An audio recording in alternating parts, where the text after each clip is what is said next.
পায়রা ও মংলা সমুদ্র বন্দরকে 10 নম্বর মহাবিপদ সংকেত। আমি আবার বলছি, 10 নম্বর মহাবিপদ সংকেত। রিমালের প্রভাবে 16 জেলায় 8 থেকে 12 ফুট জলোচ্ছ্বাসের আশঙ্কা।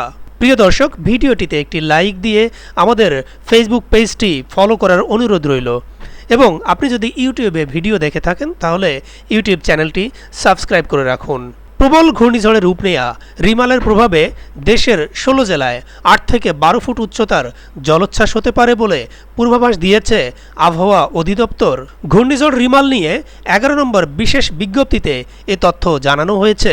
ঘূর্ণিঝড়ের প্রভাবে দেশের প্রায় প্রতিটি বিভাগে বৃষ্টিও হতে পারে বলে জানানো হয়েছে।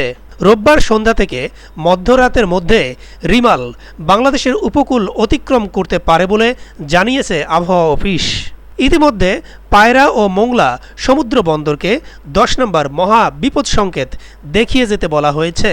আবহাওয়া অধিদপ্তরের বিজ্ঞপ্তিতে বলা হয়েছে, ঘূর্ণিঝড়টির সামনের অংশ ও বায়ুচাপের পার্থক্যের প্রভাবে উপকূলীয় জেলা খুলনা, সাতক্ষীরা, বাগেরহাট, পিরোজপুর, ঝালকাঠি, বরগুনা, বরিশাল, ভোলা, পটুয়াখালী, ফেনী, চাঁদপুর, নোয়াখালী, লক্ষ্মীপুর, চট্টগ্রাম, কক্সবাজার এবং এসব জেলার কাছের দ্বীপ ও চরগুলোর নিম্নাঞ্চল স্বাভাবিক জোয়ারের চেয়ে 8 থেকে 12 ফুট অধিক উচ্চতার বায়ুতাড়িত জলোচ্ছ্বাসে প্লাবিত হতে পারে।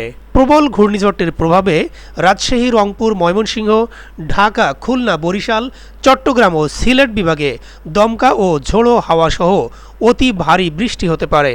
ঘূর্ণিঝড় রিমাল রোববার সকাল 9টায় চট্টগ্রাম সমুদ্র বন্দর থেকে 380 কিলোমিটার দক্ষিণ পশ্চিম, কক্সবাজার সমুদ্র বন্দর থেকে 340 কিলোমিটার দক্ষিণ পশ্চিমে, মোংলা সমুদ্র বন্দর থেকে 295 কিলোমিটার দক্ষিণে এবং পায়রা সমুদ্র বন্দর থেকে 165 কিলোমিটার দক্ষিণে অবস্থান করছিল।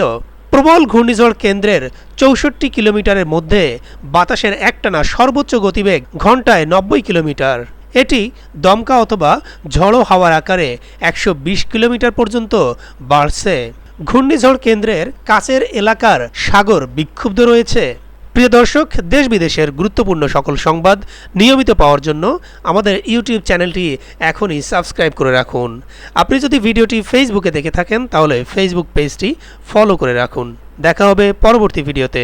ভালো থাকবেন। আসসালামু আলাইকুম।